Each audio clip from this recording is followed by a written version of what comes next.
item 1 is apologies for absence. Are there any apologies for absence? Yeah, we have apologies from the solution. Noted. Item 2 is declarations of pecuniary interest. Are there any declarations? Very good. Item 3 is minutes of the previous meeting. Are they agreed? Could I ask a point on Is this accuracy? No, it's just a query about something that's going to be done. Right. Sorry, on page 1, item 3, where it says about the viability pop-up assessment centres in Merton, and it's going to be pursued through political channels because they refuse to attend a meeting. Is this being followed up?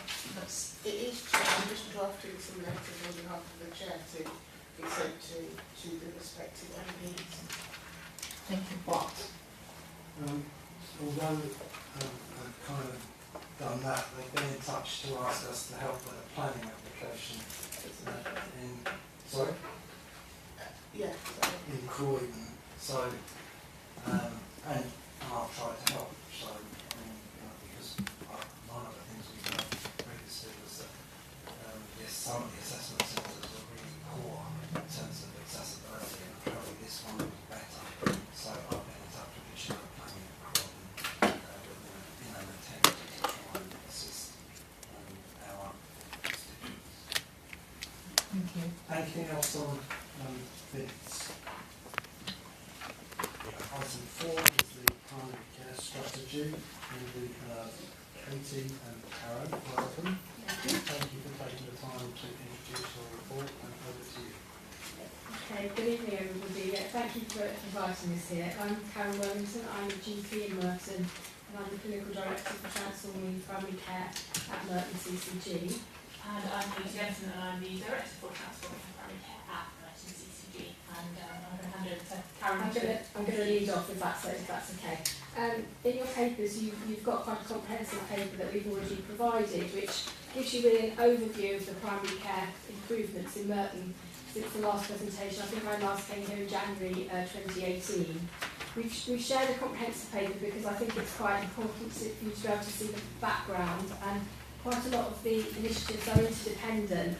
But I'm not actually going to go through the paper sort of like line by line. I'd like to highlight about 3 areas really where I think there have been significant clinical improvements for patients and residents in Merton, but clearly we'll have to take questions on anything in the paper. And then I'm going to hand over to Katie, who's going to do the workforce section, which I think is the other thing the committee asked us to speak about.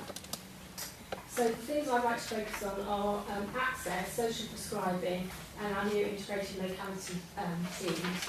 I think these are all examples of quality improvements in Merton, and also examples of where we're working more in partnership. So it's not just things we've done within the CCG, we've worked with other partners like the GP Federation and also other colleagues locally as well. So if we look at access first, this section really focuses on access to GP services, and significant CCG investment has been put into access, as we outlined when we came previously, and that investment has continued. So we're sort of 2 years into that now. So the funding has been delivered really in 2 ways. One is via a local incentive scheme into all our Merton practices. So that's an additional contract that practices can sign up to deliver the additional access. So both in core hours, which is normal GP opening hours, and also in what we call extended hours, so that would be evenings, and in some practices on Saturday mornings. As part of that specification, we asked practices also to identify dedicated slots for children for same-day access, because we had some feedback from the local community that there were concerns that if you have a young child who's unwell, you obviously want to be able to have quick access to a GP. And also we were hoping that would then maybe prevent people from going unnecessarily to A&E if parents were worried about their children. So that's part of the specification. And there's also another part which asks practices to hold some slots for referrals from other urgent care providers, as we call it. So redirections from the A&E or redirections from NHS 111, or on occasion the London Ambulance Service as well. So our practices will hold those slots, but they wouldn't be wasted, so if they haven't been taken within a set period of time, they can then be released to anybody. But hopefully it means that for those categories of patients, and obviously for others, we've got increased our same-day access. The other part is with the setting up of the 2 GP access hubs, which I think I described when I came here previously. One is at Whiteway Medical Centre in the east of the borough, and the other is at the Nelson Centre in the west of the borough. And those are quite well established now. And I wanted to highlight some improvements we've made to the models as time has gone by, the service has evolved. So those access hubs between them provide 8 to 8 services across the borough 7 days a week, including on bank holidays as well. There are routine appointments, but there are also on-the-day appointments, which can either be booked by patients' own practices or through NHS 111. I think the changes since last time are that we've got 2 GPs on duty in both hubs now on Monday and Tuesday evenings, whereas before it was just 1. The reason for that is that we had increased demand on those days of the week, and also we heard from our local A&E providers that particularly Mondays were pressure points for them as well. So we've got 2 GPs on both sites instead of the 1. So that's obviously an improvement. We've also included additional nursing services, practice nursing services. So that would be things like blood pressure checks, chronic disease checks, diabetic checks, for people that maybe at work and not able to get to their practices during the daytime. And that's in addition to the original wound care service, which was part of the original specification, which is really just for patients needing wound dressings on weekends or bank holidays. So hopefully that will be seen as an enhancement. And finally, we've also added some cervical screening clinics in the evenings as a new service as well, through the hubs. So we've managed over time to build on what basically was originally just mainly a GP service with some fairly limited nursing, so we've increased the scope of that. I think the ongoing benefits that we're seeing is that the quality of care appears to be high. The clinicians have access to GP records with patient consent, so that consent is sought at the point of consultation. It means that it's a safer service. The GP can see the full record and can also write onto that record, so the home practice will see what's happened in the hub if the patient then goes there the next day or whatever. So that's really, really important. It's staffed by our local clinicians generally.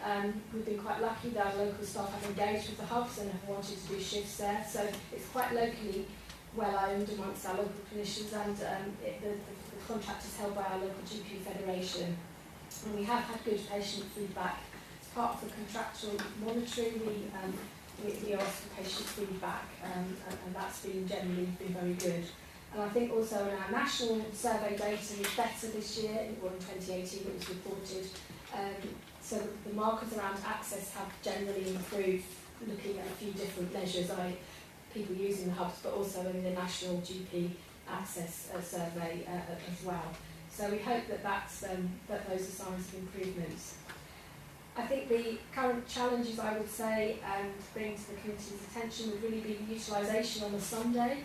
Our utilisation figures are very high in the weekdays, in the high 90% of appointments being taken. Saturdays tends to run around 70 to 75%, but on a Sunday the uptake can be as low as 30%. That's not just a Merton issue. It's been seen in other areas in other parts of the country as well. So it calls into question about whether the demand is to be there on a Sunday for routine primary care access, but also maybe there's more potential for perhaps redirection from A&E perhaps on a Sunday, which we need to maybe be working on. So I'd highlight that as a challenge for you.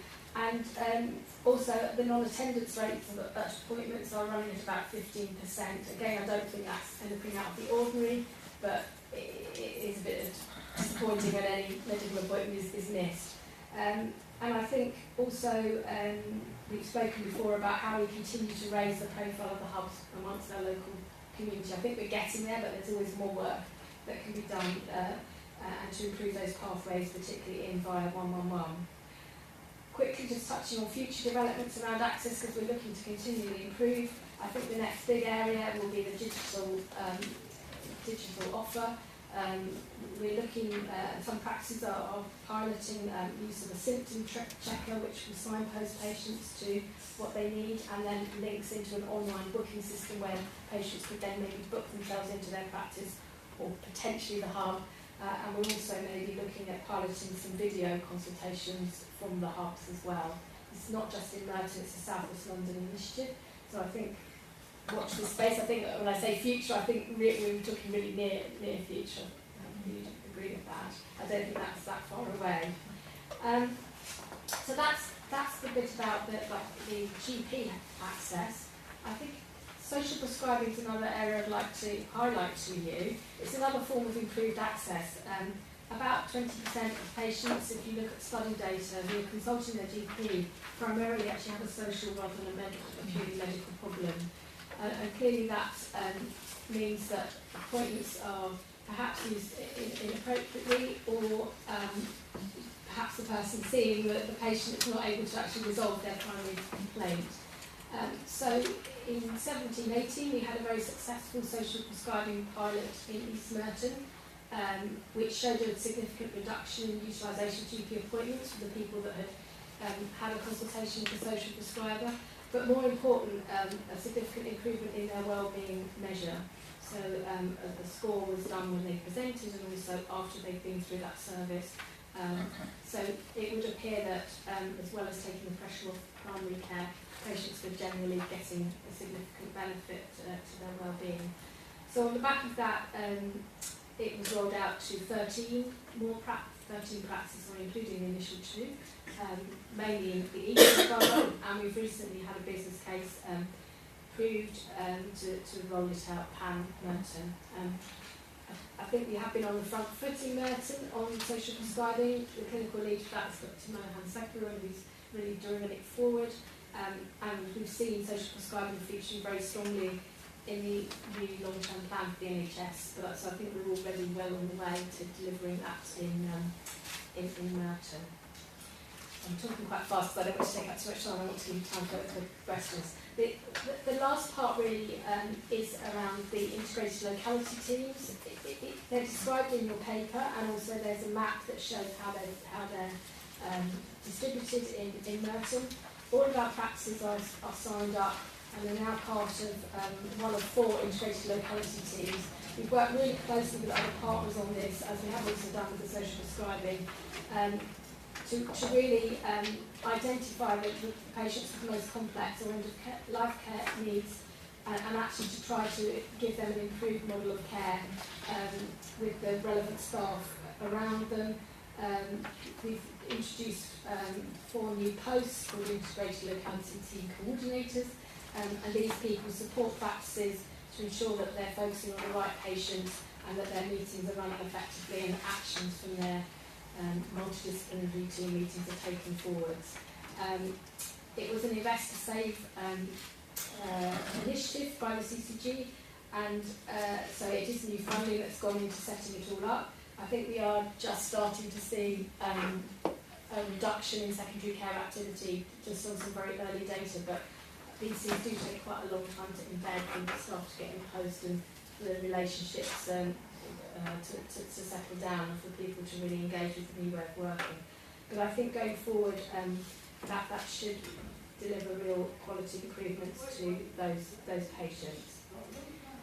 It's all about workforce, so I'm going to hand all of these things that hinge on having a really stable, motivated, well-trained workforce, and so I'm going to hand over to Katie now to talk about how we're hoping to maintain that in Merton. Can I just ask if members have any questions? Of course. In response to what you just presented before? Of course, yeah. Dave. Thank you. My question is on locally commissioned services, and particularly near-patient testing, phlebotomy, blood tests, and sorry, I'm not sure my mic's working.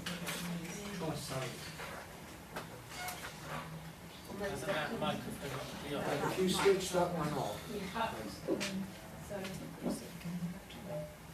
Right, sorry, now, thank you. Yeah, it's about near-patient testing, phlebotomy, improving access and that kind of thing.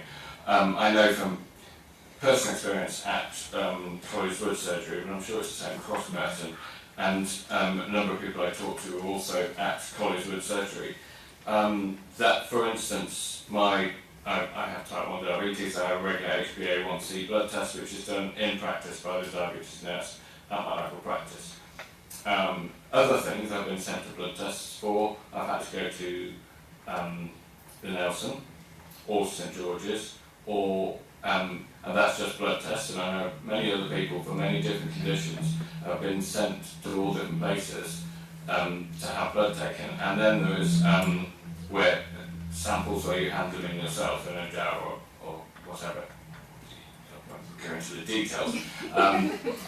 Where you hand in samples yourself. And I, from my point of view, you should be able to just hand them in at your GP practice, but I know many people around colleagues would have been told this particular sample you have to take it. On one occasion you had to go all the way to St Heliers to physically hand it in, or to the Nelson, or to St George's. And I raised this at a College Wood forum a little while ago, and the explanation I got, which wasn't a good explanation at all, but the explanation I got from the representative from the CCG there was that individual GP practices or Merton CCG as a whole hold different contracts for doing different types of testing with different organisations, and some of them say yes, we're perfectly happy to take blood out of the practice, and some of them say no, you've got to go to St George's because that's where the contract's held. And that all might be very good for the internal management of testing for you, but for the patient, we should surely be looking to a case where if you need a blood test taken for anything, it can always be done at your local practice, and if you have to hand in a sample of anything, for anything, it should always be able to be handed in at your local practice, or at least move towards that. So can you explain how we're doing on that, please? Yeah. So I think you're absolutely right. There is a real disparity at the moment in the way that practices across the borough are set up or not set up to deliver blood testing in particular, but also in inpatient testing. And part of that is down to the way it's previously been contracted for. So it is an optional service that GP practices can choose to sign up to or not. What I'm going to come on to talk about is how practices are starting to work far more as networks, so that actually if they come together in groups, in small groups, they can actually build the capacity and the know-how and the experience to actually offer that service to their whole group of patients when they come together. I think in Merton we've got a number of small practices who are more vulnerable, and actually their ability to take up these additional services hasn't always been there. So what we're now looking to do is through budgeting arrangements and through practices coming together to do that, to make sure that actually there is equity of that service availability across the whole of the patch for patients. So that is something that I would absolutely see within the next year, 18 months. It's early days at the moment, but we should start to see some improvement in. Excellent, thank you. I could just make another comment. It is horribly complicated. Part of it is to do with historically which the IT and the practice, because the request form for the test is generated through the practice IT system. The practice I work at, actually, I can use two types of form, either for St George's or for St Helier, and the patient can go anywhere. They can also have it done in the practice. The Nelson will accept St Helier and St George's forms, but a lot of it does relate to the historical setup. The other issue that some practices have is that certain tests can't stand overnight for obvious reasons. Actually affects the quality of the test, and GP practices are dependent on the pick-up time. Clearly everybody wants to be picked up at a time that's convenient for them, but someone's got to be first and someone's got to be last. So we did try and address that by having a second pick-up in the practices that were picked up first. Because if you're picked up at 10 o'clock, it's no good to you then, because some of your work's been done later in the day. So we have tried, so that is part of it. And there are very few tests where they have to go to the lab immediately, and those are better taken in the hospital because they've only literally got 2 hours to get to be processed. But that's a very minority of tests. So what would seem a simple thing actually is complex with quite a whole lot of historical and current reasons, and to do with the different tests that are done in primary care. But more and more tests are being done in primary care. More practices are signing up for phlebotomy. and a lot more of what we call chronic disease monitoring is actually being shifted from the hospital into primary care. So patients don't have to just go up to the hospital for blood tests. I hope that answers the question a little bit. Thank you. Thanks. Right, that should come up. Yeah. Hi, thank you, Chair. I'm Cassie Bakari. I just have a couple of questions about, firstly, you said you were going to be monitoring through patient feedback, and maybe you'll talk about this anyway, but are you monitoring GP feedback as well? You know, you can imagine that they're having to work incredibly hard, and now you're extending the working hours, I expect. You know, we need to be careful of the mental health of our GPs as well to make sure that they can manage this and not burn out. And secondly, the move towards digital access and the emphasis on IT more. There's a few concerns about that. You know, how do we safeguard making sure that patient details aren't getting lost? How do we make sure that we have protection? Do patients have to go through a video conference? Can they have the option to not do that as well? So is there still patient choice? It would be patient choice, and actually some patients, even if they said I want a video, if they weren't suitable clinically for a video, they wouldn't be offered it. So it's just an addition. It's not an instead of. For instance, patients who may not wish to travel to the hub, it may be a good option for them, but not everything is suitable for obvious reasons for a video consultation. So that's where the triage component of it is important to get that right, to make sure that you're offering the right people the right options. And actually the digital teleconference, the online consultation bit is very much about additional capacity rather than replacing capacity, so it wouldn't absolutely be replacing it.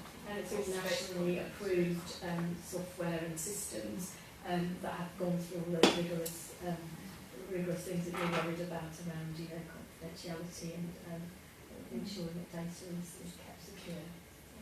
Any other On your questions? first question, yeah, so we do monitor GP feedback through a variety of means. So there are a number of surveys that are currently going out actually across the whole of South West London to look at, so we first sent one out I think around 9 months ago now to get a kind of baseline for how the primary care workforce is feeling.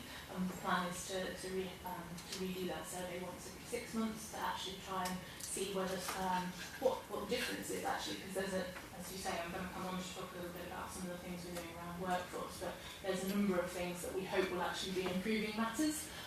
It's slightly too early to have really seen huge changes in that, but we do have ways of looking at it. The other thing we have in Merton, so this paper talks about on one of the pages our primary care quality review group. And one of the things we absolutely take into account through that meeting is the soft intelligence that's coming through from our clinical locality leads and also our locality managers who are out and about working with the practices every day, talking to the frontline staff. And it's really important that actually feedback that is got through those meetings is actually brought back into the CCG and taken into account, particularly when we may have a practice that perhaps hasn't done so well through CPC. We know that actually sometimes the mental health issues that can go with having to suddenly do a huge piece of work to turn your practice around can be really significant. So we have the approach to both gathering the feedback, looking at it, and then we have a practice support team that can also be on hand to go in and work. So the practice support team is made up of GPs, practice managers, practice nurses, so they can actually go in and work with their peers to support them through challenging times or where they might have highlighted something they're finding difficult.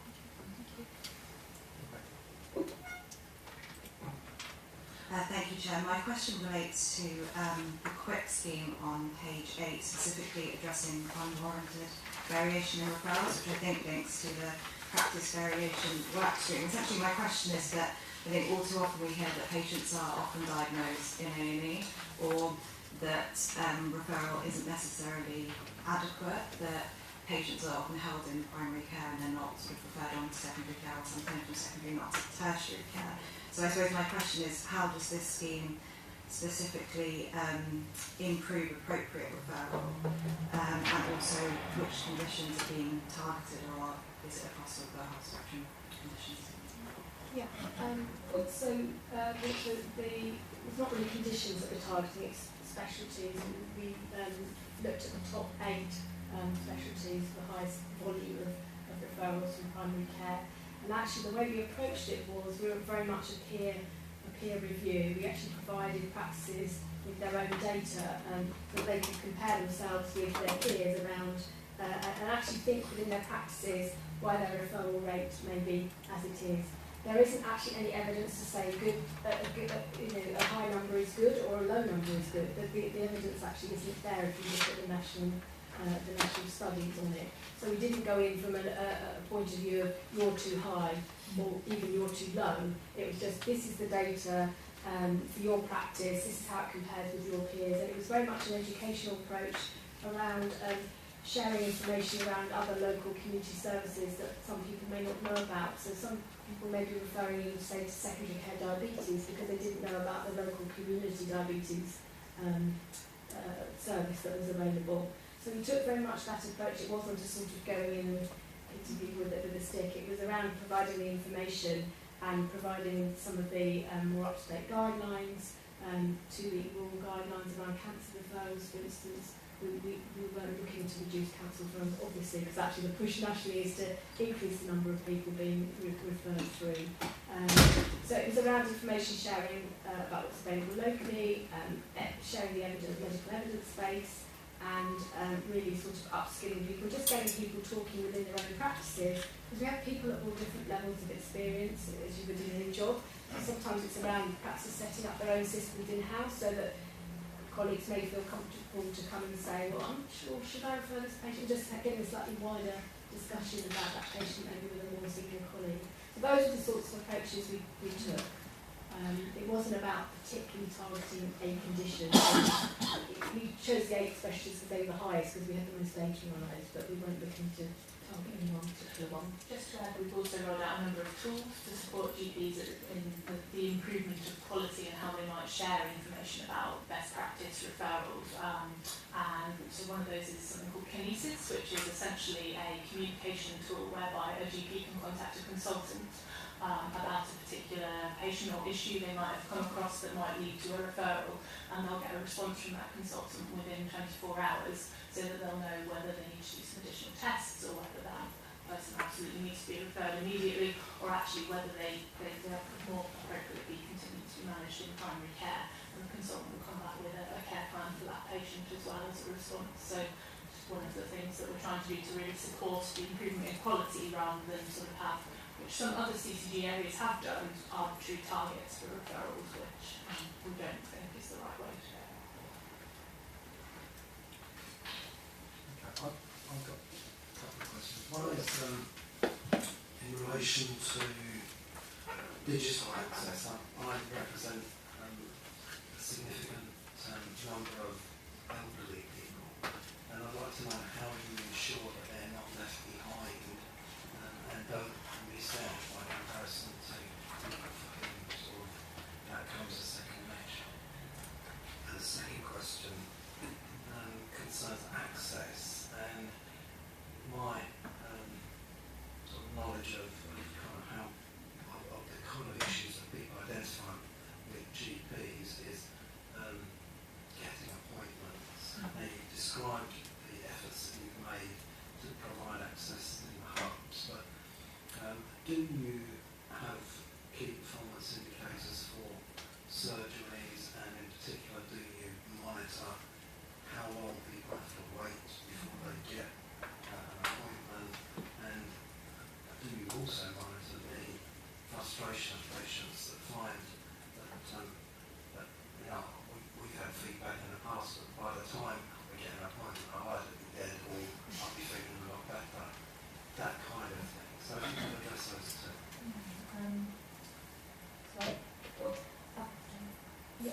With respect to what you refer to as key performance indicator, under the practice main contract, separate to the additional contracts I described under the Access scheme, there's a requirement for practices to provide 70 appointments per 1,000 patients per week, and that's across all sort of healthcare professionals. So we do monitor that, but actually, having said that, the majority of practices provide way more than they're actually contracted to provide, is the first thing to say. And then obviously they get additional resource for providing the extra appointments under the specification for the improving access. I think it's a difficult one. I think that there is a narrative there around that you can never get an appointment with a GP, and I think some people may well feel like that, and sometimes it is difficult to get an appointment. I would hope that most of our practices would have other safety measures within the system around being able to speak to a doctor. I know all our practices have an on-call doctor every day, so if someone can't get an appointment and it is urgent, they could at least speak to a doctor so they could get advice on whether that patient needs to be then fitted in as an extra. Lots of our practices have long extra lists on morning and evening surgeries. I don't think I have the whole answer for you. It's hoped that online may provide some additional capacity, and also I think other professionals coming into the team, like social prescribers, may free up some of the GP time, other people that Katie may refer to when she speaks about workforce.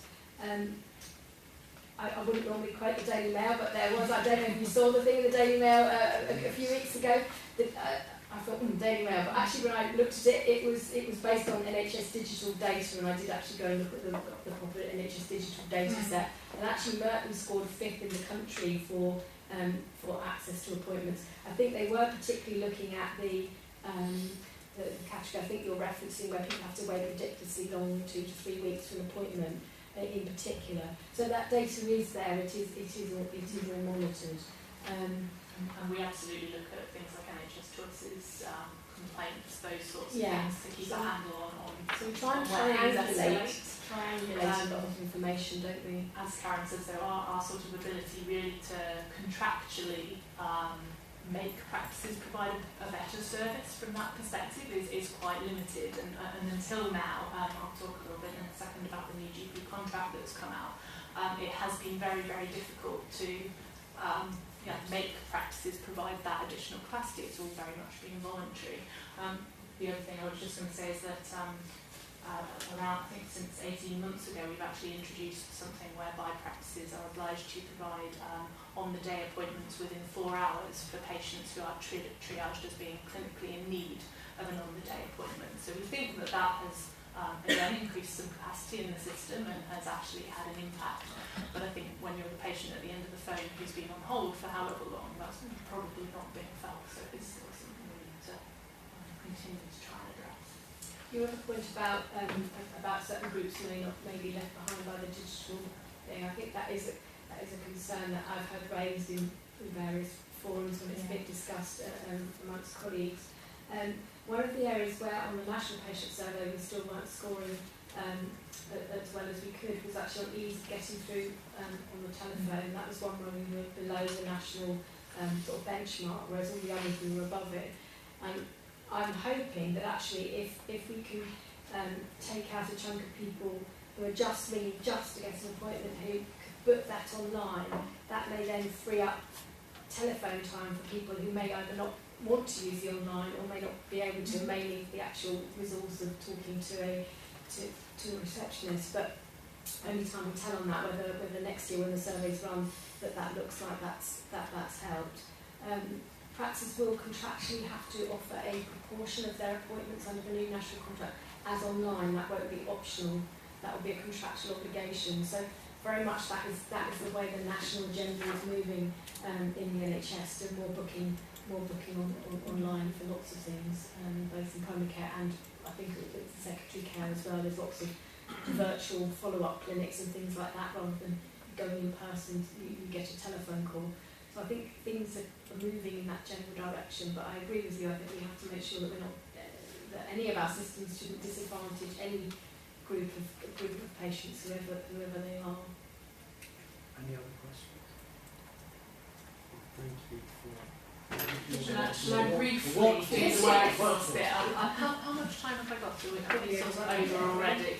2.5 minutes. Right, okay. So very, very quickly then. So we've talked about a number of things that we think have improved recently in terms of quality of primary care, but we know that general practice nationally is facing real challenges, particularly around workforce. And in Merton we have a number of GPs who are coming up to retirement age.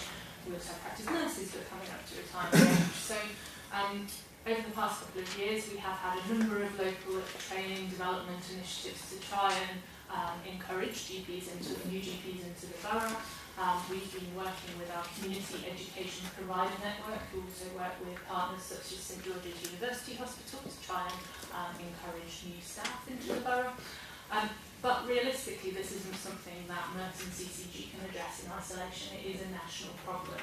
And so we were very, very pleased that about a month ago now, a new GP contract was published, which sets out a number of different initiatives on a national level that will really help to support the recruitment and the retention of GPs, and to encourage new GPs into the profession as well. So this includes things like a new scheme to address previous issues around indemnity, which has become increasingly expensive with GPs doing increasing amounts of locum work.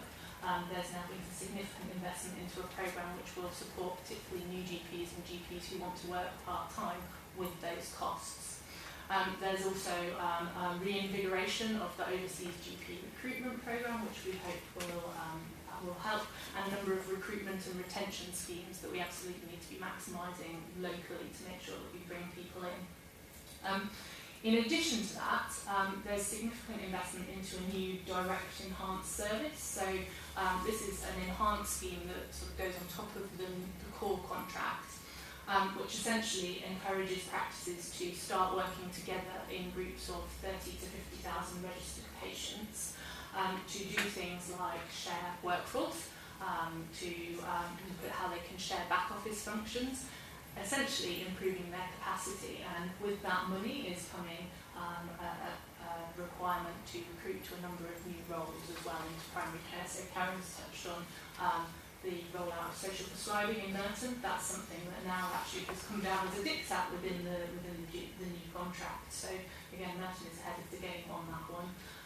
There's also new roles of physiotherapists coming into primary care, and things like clinical pharmacists as well.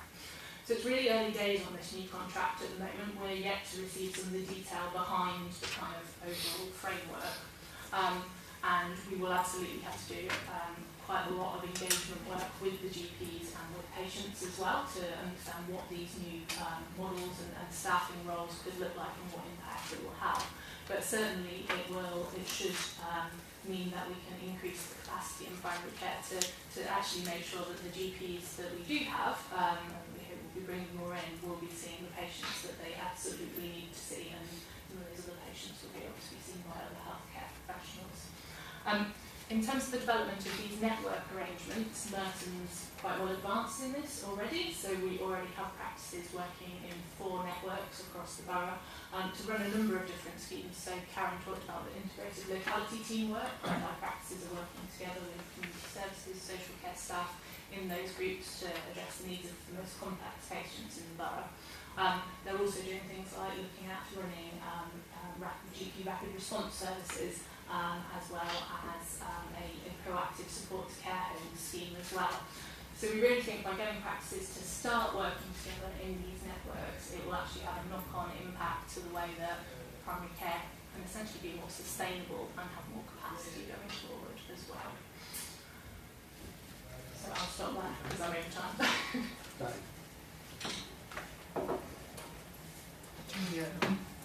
Oh, sorry.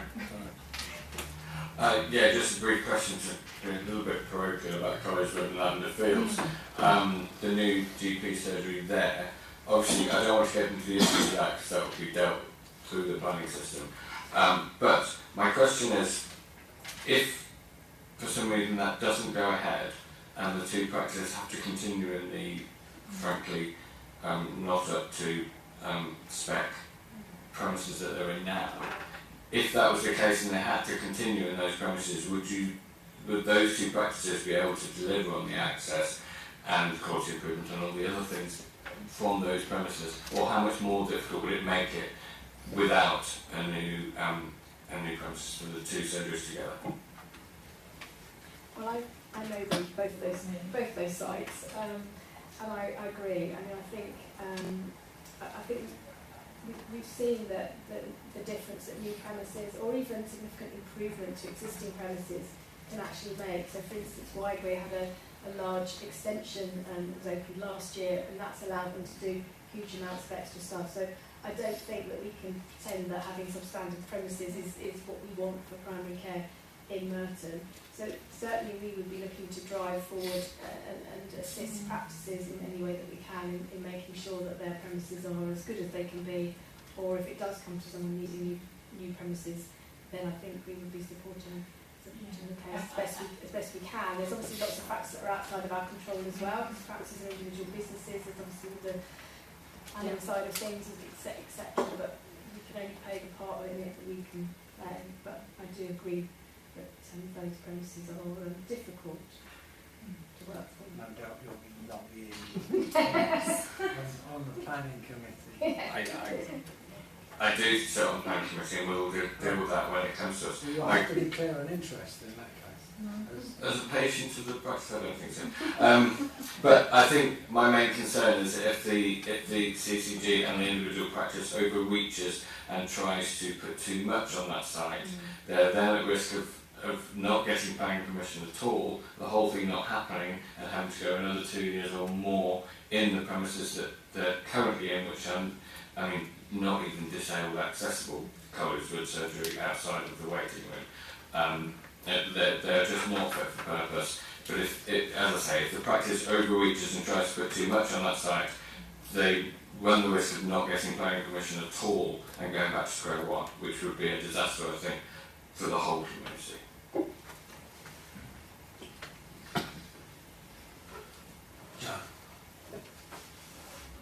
Thank you. Thanks.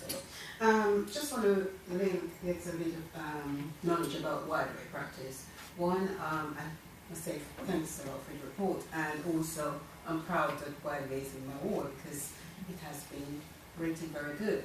The next thing is, I know that we had a massive expansion, and I thought one is it would be like a training practice, is it?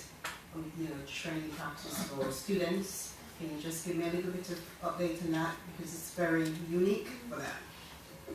I don't want to give the wrong information. My instinct is that yes, they are a training practice both for GP trainees and they have medical students, but I would want to reserve the right to absolutely check that, because I know a lot about practices in Merton that do train nurses, GPs and medical students, but unless you know for sure. Okay, so I actually had a conversation with the practice manager about this okay, today, just in passing. I mean, okay. definitely are a training I practice. thought they She was were. talking about Yeah. registrar GPs. Yes.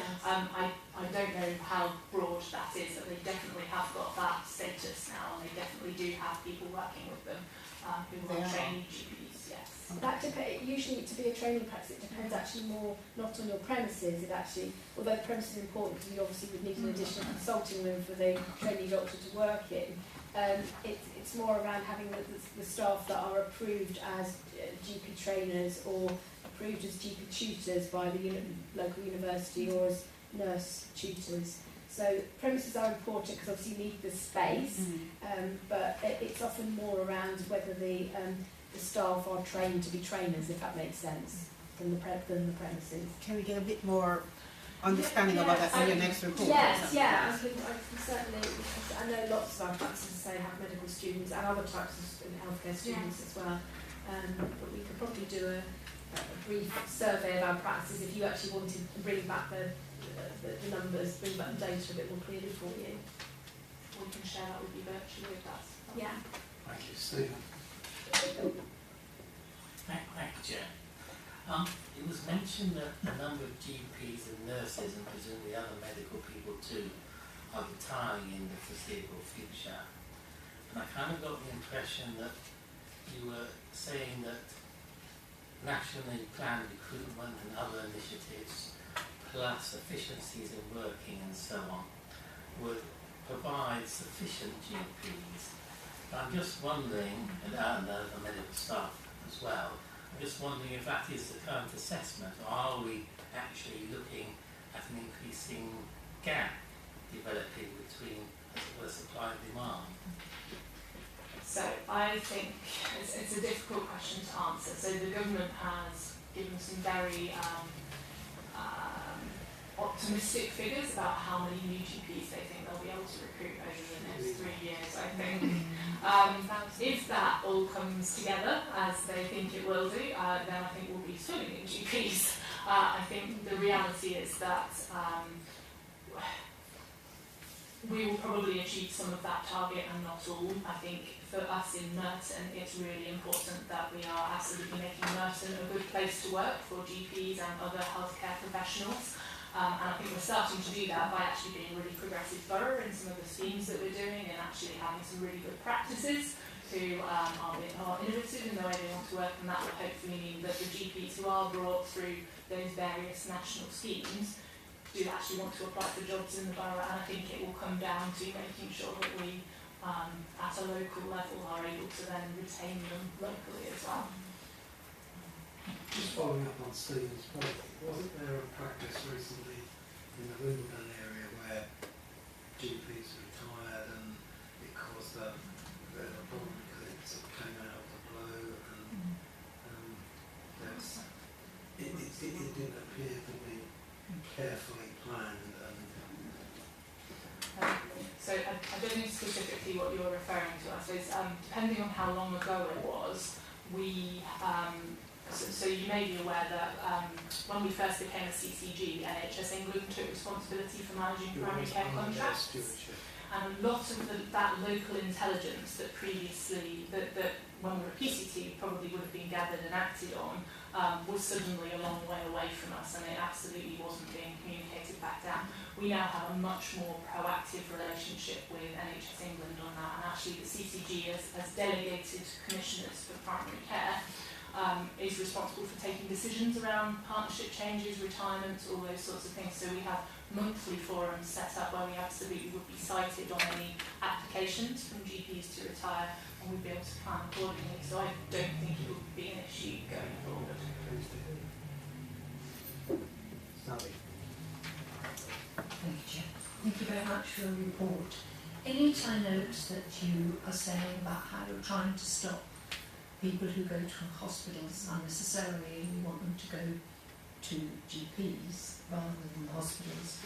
But equally, I know I read some time ago about I think it was a 1 in 5 statistic of patients going to a GP are going more because they're lonely than because they need medical care. I think I right that figure. So I'm wondering, and also, once I didn't have time to go to the GP, I went to my local chemist who could prescribe over the phone, and it was incredibly expensive. So I thought I had to make time next time for getting to the GP. But I was grateful for that service.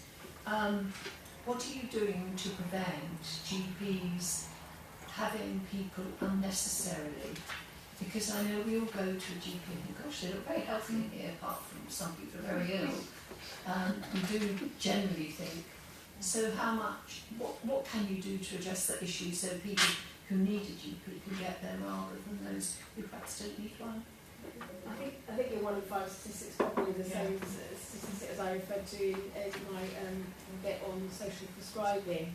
And certainly when the social prescribing pilot was done and the data was analysed, I think loneliness and social isolation came out very strongly as being one of the things that actually the social prescribers ideally placed to help with. They were able to link people in with all sorts of local groups and activities and things that they may not know about, volunteering, those sorts of things. So, but from my perspective as a GP, I would say that part of me would say that I would never not want someone to come and see me, even if they were just lonely, because even if it's not serving a medical need, you're probably serving a need for that person. And even if it's just for me to signpost them now, thankfully we can signpost to the social prescriber, we can actually do something perhaps much more concrete than previously. We could just chat with them and make some sort of friendly suggestions if it was a non-medical thing. So having that resource in the practice, and the patients get an hour's appointment with the social prescriber for their first appointment, so they go through this wellbeing scoring system that really talks about all different parts of their life that may be affecting how they're feeling at that point in time. And it really does give them a lot of time that the GP can't give them with the best will in the world. But I don't think I'd ever want to go as a GP that people were not able to come if they really, really wanted to, No. even if I thought afterwards, oh, maybe that's a bit inappropriate. It's not to stop people coming who feel they have the need, but is that working and reducing? Yeah, Because yeah. you've still, as Peter said, so many people are saying you can't get an appointment. I've stood with 2 phones in my hand, Yeah. dialing simultaneously. Yeah, yeah. The initial pilot was actually evaluated by a university team, so it was properly scientifically evaluated by people who know how to do these things. And actually, it did show a statistically significant reduction in utilisation of GP services, which is what it was set up to look at. The pilot was set up to look at that. They followed that cohort of people. They saw how many times they'd been to the GP before they had the social prescribing intervention, and how many times after. And also, interestingly, there was a reduction in prescription for things like antidepressants as well. What we perhaps broadening it out a bit would be also to see whether that then would have benefits in A&E attendance, for instance, because that's another place where people may indeed be going inappropriately, if you want to use that word. So it would be great to think that that social prescribing would help primary care, but may also have a knock-on effect in that it reduces the attendance at A&E as well for people that don't or shouldn't really be there. Just to add, so that pilot was running in 9 practices within the borough. So the CCG's just approved investment to roll it out to all practices in the borough now that we have the results of the evaluation. So I don't know which practice you're in, but maybe Just outside the maybe borough. you'll start. It's my nearest Maybe you will surgery. start to see some of the impacts of that. And as I mentioned, there's other roles coming down, like first contact physiotherapists. Yeah. So the idea being that rather than you having to see your GP if you need some physiotherapy, you go straight to that person. I think that's where patient education is going to be important, because people are going to have to think about choosing that person as their first contact if it's appropriate. And if it's a medication review, maybe seeing the in-house pharmacist within the practice for a review of their medication. So it's about broadening out the range of services so that you hopefully can release the GP time to focus more on the complex long-term care, which is what I think the role of the GP is probably should always have been, but I think it's becoming much more focused on that as we have an increasingly elderly aging population. Thank you. I think we've given this a very good airing. We've had some interesting questions, and thank you very much for your presentation and your answers. We really do appreciate you sparing your time and look forward to Another update. Thank you very much for having us. Thank you.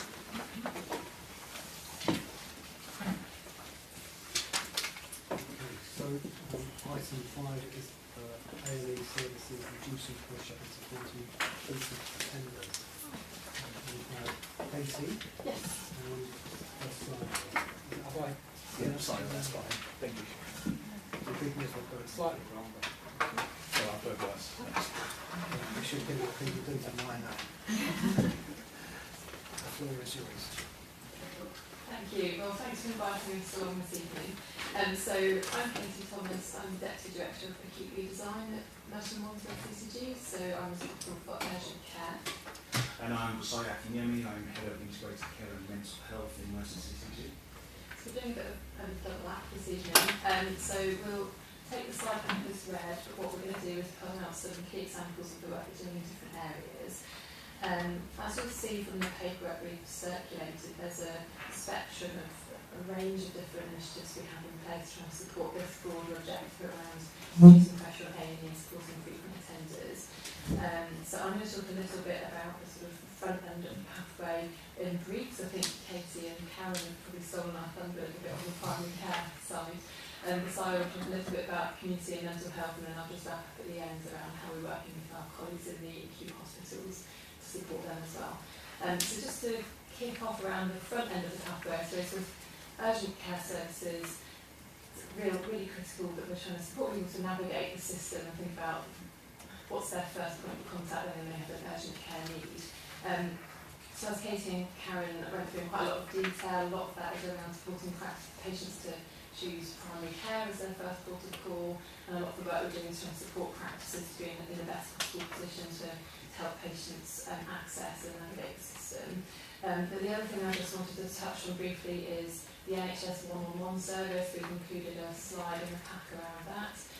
So it's the South West London service, but there are some key priorities within 111 around supporting the service to be able to directly book as far as possible into the service where they're trying to direct the person. So if it's you need to go to primary care or an urgent treatment centre, a lot of the work we're doing is around trying to make sure that people end up booked in directly into that service rather than then having to pick up the phone and contact them to the next the service that they're being directed to.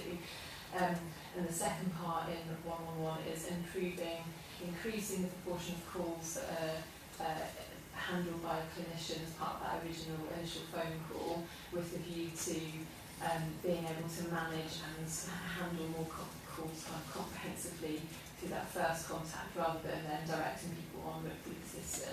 So there's a lot of work going on across South West London and nationally to try and improve the efficiency and effectiveness of NHS 111. So that's what I was going to say on the front end bit. I'll hand over to the side briefly, talk through the community and mental health side. Yes, so as previously mentioned by Karen and Katie, there are a number of initiatives taking place in the community to help avoid unnecessary admissions and support people better. But I guess those that are most relevant are the proactive and reactive schemes. And so it was already touched upon the integrated locality teams within which they actively identify patients with complex patients, so those at risk of falls, those at risk of admission, and develop care plans to manage them better within the community setting. When we talk about the reactive scheme, we've got the Merit and the Harry service, which at the point of when a GP identifies a patient who is at risk of admission, they'll make a referral into the Merit service, for example, and they'll get a rapid response within 2 hours. And they'll do an initial assessment to manage their initial needs and keep them stable and well in the community setting, so they don't have to go into that attending the hospital unnecessarily.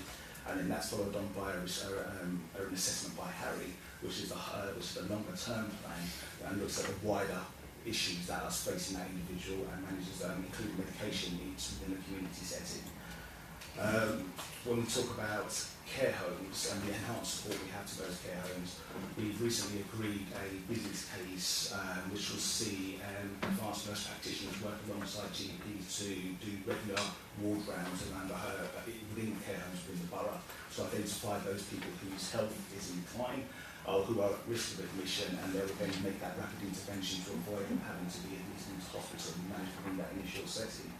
We also have things like the red bag scheme, which proves to be very successful, and by the nods I'm seeing people are very aware of that, and I think that's been rolled out quite nationally. I want to quickly touch on mental health as well, because we do work quite closely with the acute and community teams. We work quite closely together in terms of identifying people who are regular attenders. And we have a scheme which looks at the people that have attended, the top 20 people who have attended the acute trust unnecessarily or regularly, and they develop care management plans in partnership with community mental health teams, so that if that person is attending, they can then manage them better.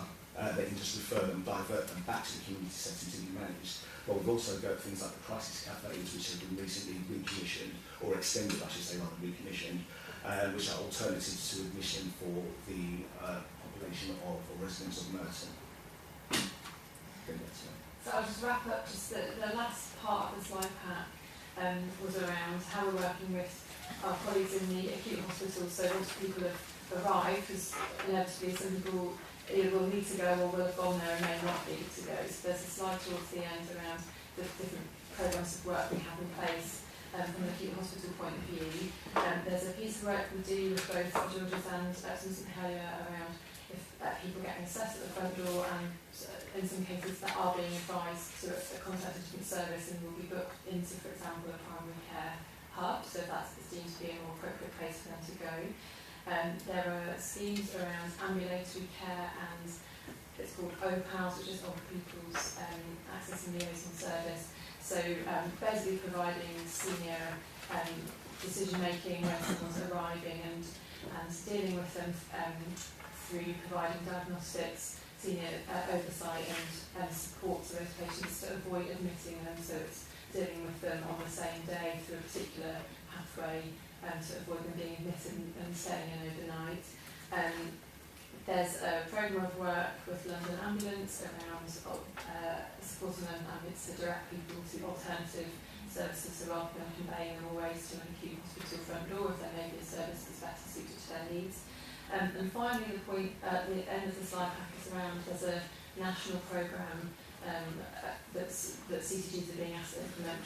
They're calling it high intensity users, but it's effectively a scheme around frequent attenders. So it's looking at putting in place a sort of maybe a link worker type role, so link probably to social prescribing. So identifying the frequently attending patients that are attending A&E and putting in place and contacting them, having a conversation, trying to connect them with other services available in the community, things like social prescribing to help them access services in a different way and try and best support their needs.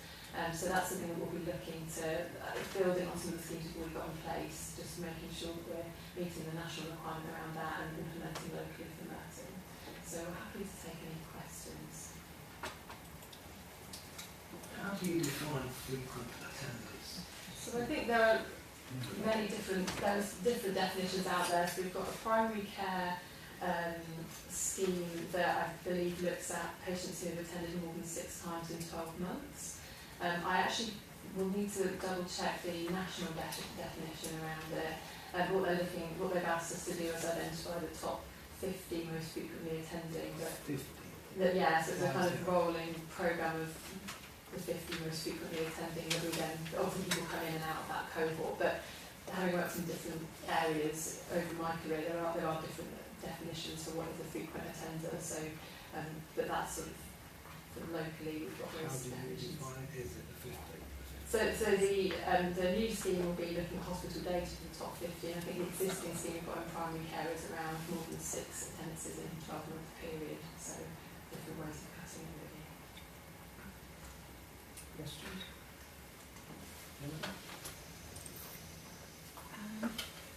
Thank you. Thanks. Thank you, Chair. Thank you so much for your report.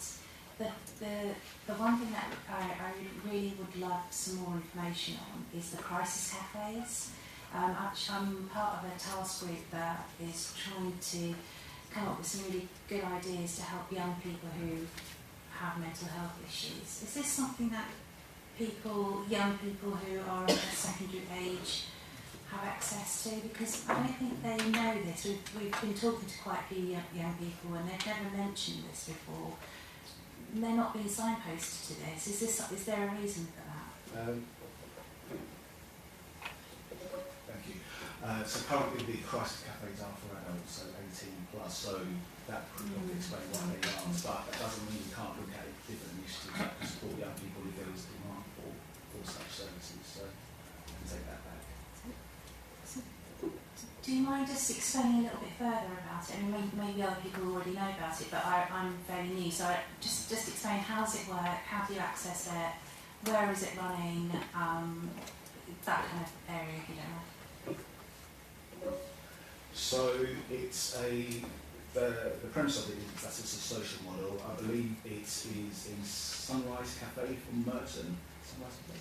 It's just outside, there's one outside Morden Chase. And it's self-presentation, so no need for a referral. If people are feeling in need of support, they just present at the cafe and the individuals there are trained to support them and manage them. And as and when it's required, they'll refer them on to previous mental health teams if they would like to receive the full support from the team. Okay. Thank you. Yeah, targeted sort of, I believe, evenings and sort of times of the day when there may not be other services available for patients, so sort of being able to access something outside of normal office hours. But you would recommend it that we could open up to younger people? I'd have to go and look into that. I couldn't make that promise here. I think there will be government issues we can look into, so government would have to explore. Perhaps we could sort out a conversation later. The other thing we can do is, so neither of us are involved in commissioning children's services locally, but we can go and get some further clarification children's services. So I'm aware that there's been a procurement around children's counselling services as well that's been mobilising. So we just haven't probably got the detail on that, but we can maybe provide you with Yeah, that thank you. side of it. John? Sorry. Thank you. Okay, thank you very much. I noticed from everyone the social prescribing has become very popular. How long is the funding for? Might have to ask my colleague Kate. you can help me with the answer. So the CCG's just approved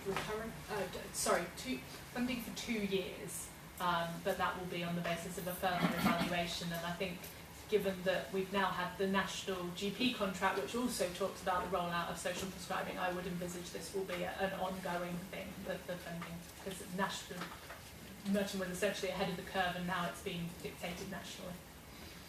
Thank you. And the reason why I'm so interested is because I like the idea. Thanks. Sally. Thank you, Chair. Thank you very much for your report. In your appendix, which is the last page of your slides, where you give a tremendous amount of very useful information for people to access, and some is 24 hours, but others have cut-off times, although you give a number for during the week and at weekends. My concern is people who can't find access to help via the telephone, which is the most prompt way for them to use. They either go to their hospital or the GP or call out an ambulance, as my neighbour did because I was out walking the dog, and he panicked, and he's sadly now in hospital. So he rang an ambulance because he didn't know what to do, but as soon as I got back, he came and got me.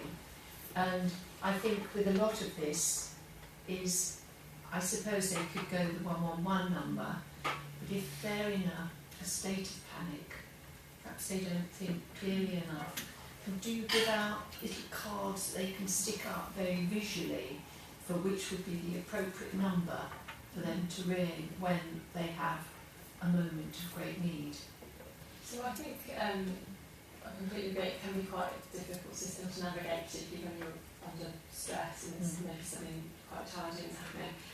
So I think that in terms of communication, so South West London CCGs have had various communications campaigns, and over the years for things like 111 there have been materials cascaded out. I mean, the extent to which they've stayed in people's homes and that's kind of infiltrated their consciousness is difficult to know, but I think there are rolling programmes around communications and trying to embed 111 as the number to call. It's sort of, when it was originally launched, it was branded as not sure what to do, but you need how quickly call 111. And I think the older generation still think 999. And probably it takes a while for 111's been around 5 or 6 years probably, but it's still probably not known to everybody, and I think it's increasingly becoming more and more utilised. But I think you're absolutely right, it's the ongoing challenge of trying to support people to know actually it's quite a complicated system.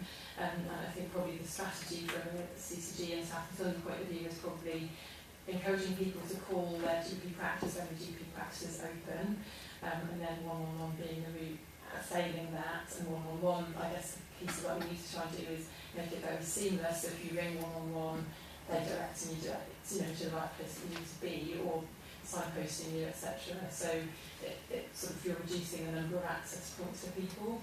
And I suppose if somebody's under the care of a community team, then they would have a direct route into whichever sort of service is mainly looking after them.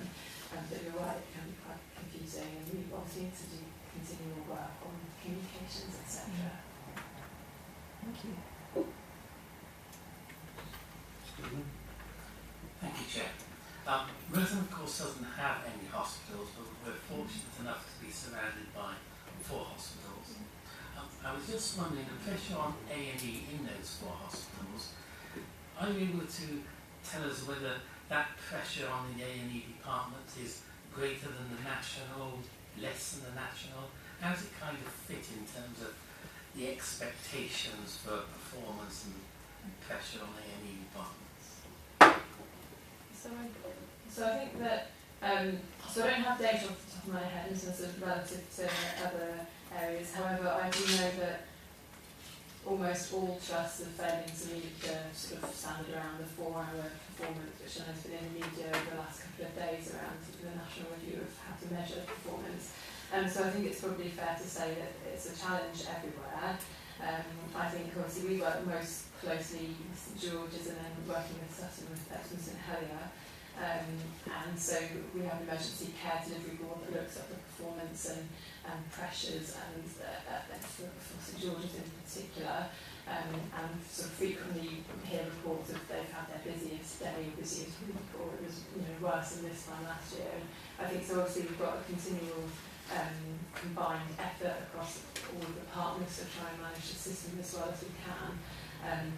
I can probably go away and find some data on how we're performing sort of under pressures relative to other areas. I think it's an ongoing challenge given that, so we sometimes are asked by the hospital trust, well, you know, has something gone on in primary care because actually they're sitting having a terrible week and they've escalated and but actually, you know, it's not that practices are not open or accessible, it's just that the demand seems to continue to grow. So I think it's an ongoing challenge, and we're going to do our best as a system to support the performance and try and, I mean, one of the things we've touched on is directing people who don't need to be there out into a more appropriate service, trying to sort of continually educate and support people to access services appropriately, but it's an ongoing challenge. Thank you very much for your report and for answering our questions so clearly and giving up the time to see. Thank you for having us.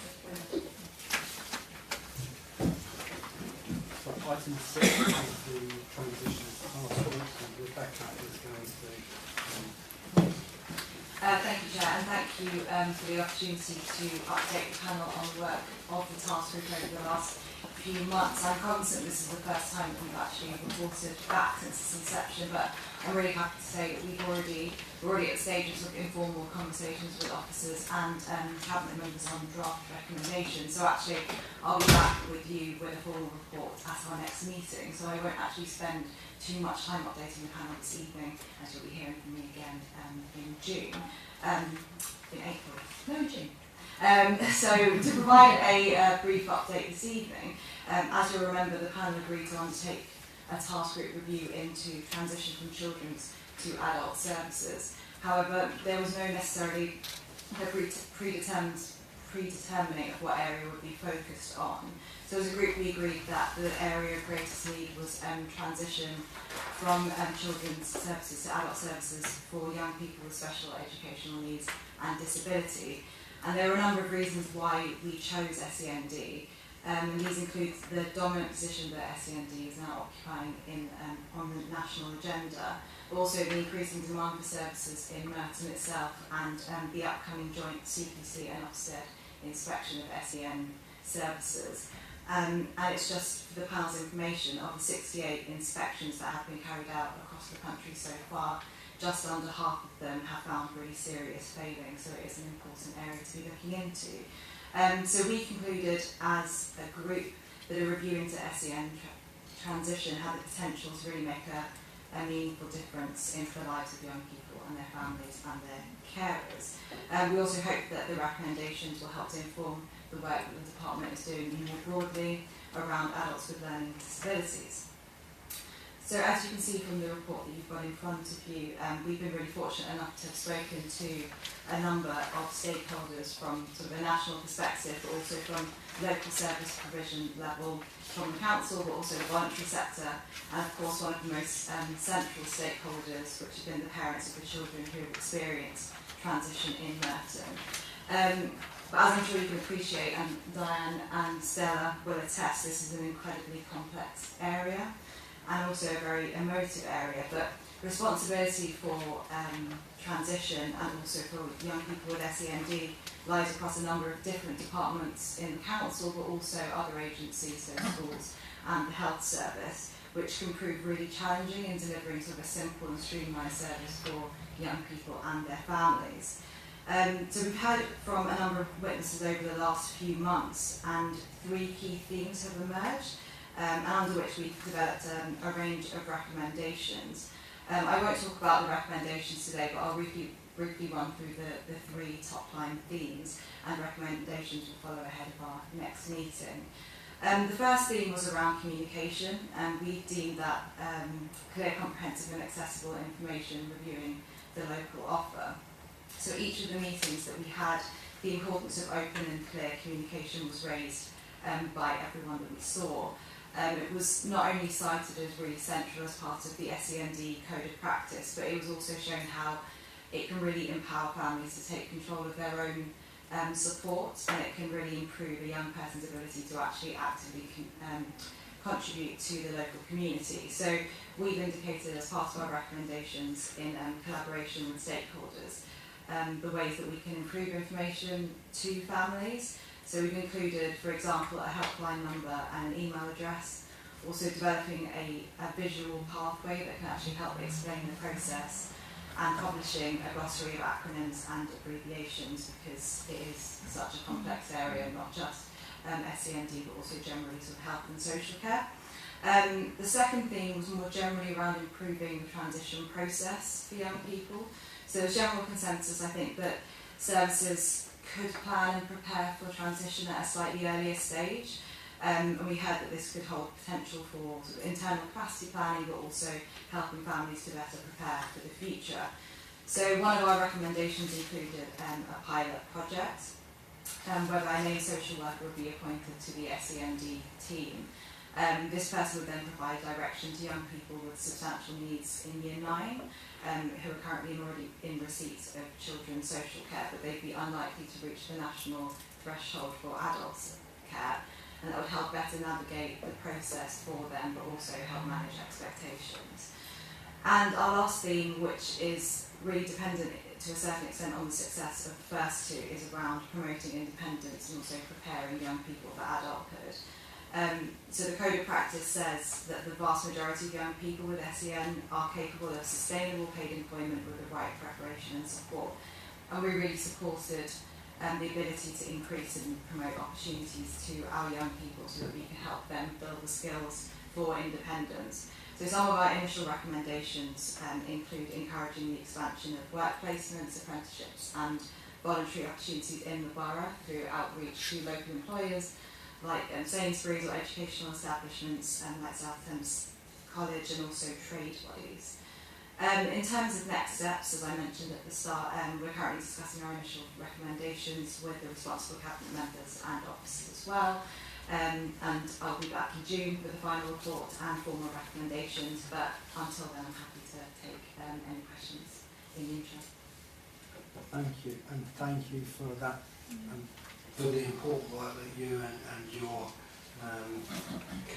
panel are undertaking on our behalf. I think it is really important, and I'm sure I can see from the nods around the table that people are very much supporting what you're trying to do, and we look forward to hearing the recommendations and your further report. Are there any questions in the meantime? Joe?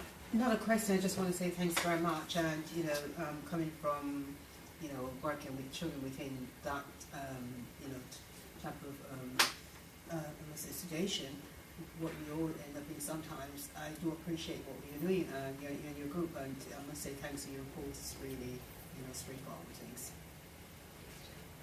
Just from my personal perspective, and I know you couldn't possibly take on all the transitions that there are, but one of the things that I became aware of as a foster carer was the difficulties for kids who were sort of leaving care.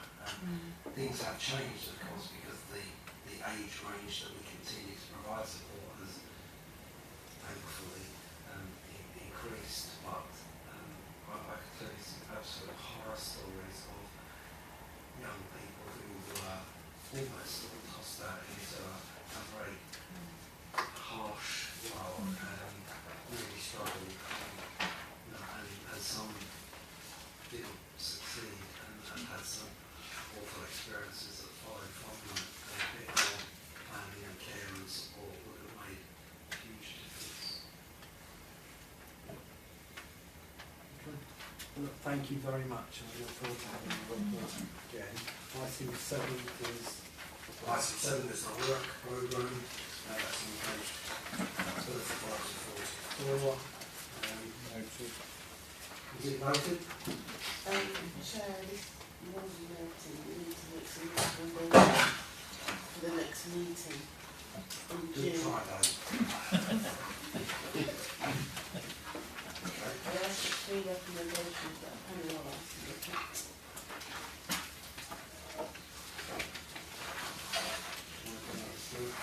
Yes. We've come to the end of the municipal year, and as we plan going forward, the scrutiny team should take this opportunity. Thank you. to ask panels any feedback for the last 6 meetings that you've attended, anything we can do to improve the scrutiny process, for any early suggestions you might have on topics that we can look at the year ahead, and most importantly, any suggestions for the next scrutiny meeting, which will take place on the 19th of June. As you are aware, you'll sort of look at your membership between now and then, so we need some direction as to what you suggest the panel should look at going forward, especially for June the 19th. And also to draw your attention to the topic suggestion workshop for this panel, which will take place on the 20th of May, and that is your opportunity to go through a long list of topics and to select and to develop a work programme for the year ahead. Okay, so let's start with feedback. Is there any feedback for the scrutiny team? Apart from them doing a wonderful job, we value their contribution.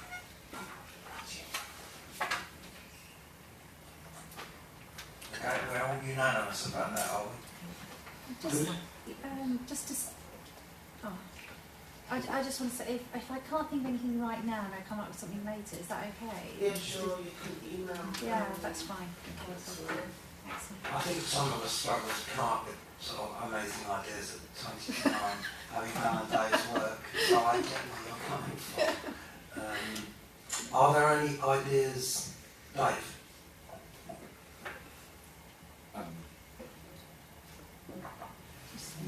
I'll just talk away.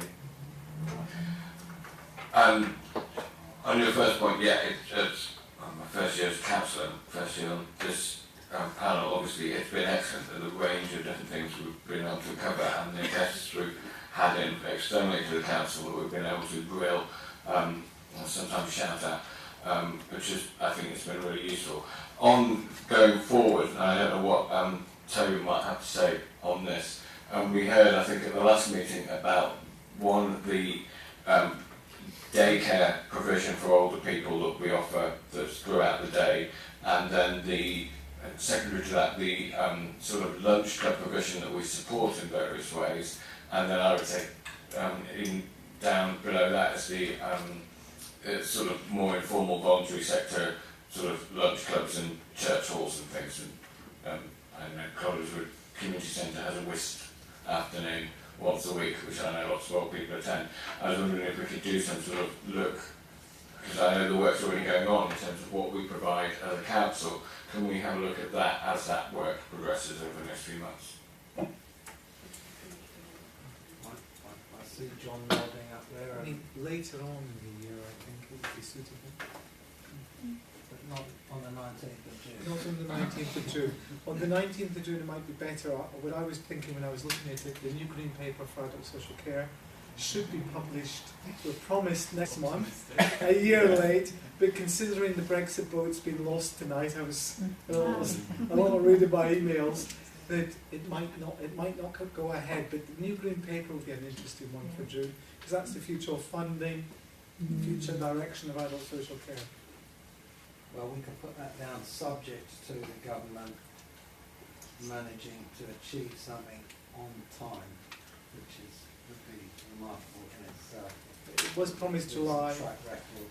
Promised July last year, then August last year. Now we've been told April it should be published. I'm not going to mention Chris Grayling.